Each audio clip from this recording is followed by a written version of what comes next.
तिलुकुम जंग करें तुम्हारे साथ, वाह और अलक़ौ भेजें, इलैकुमुस्सलामा तुम्हारी तरफ सुलह का पैगाम, फमा जअलल्लाहु तो नहीं बनाई अल्लाह ताला ने, लकुम तुम्हारे लिए, अलैहिम इन पर, सबीलन कोई राह।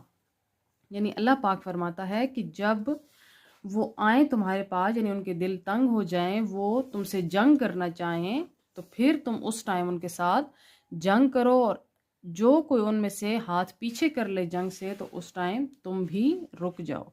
कुर्बान जाएं अल्लाह पाक ने किस तरह के असूल बनाए कि जब कोई तुमसे लड़ना चाहे तब तुम लड़ो, अदरवाइज लड़ाई झगड़े की ज़रूरत नहीं। यानी अमन और सलामती का पैगाम देता है हमें दीन, हमारा रब, कि हमें अमन और सलामती के साथ ज़िंदगी गुजारनी चाहिए।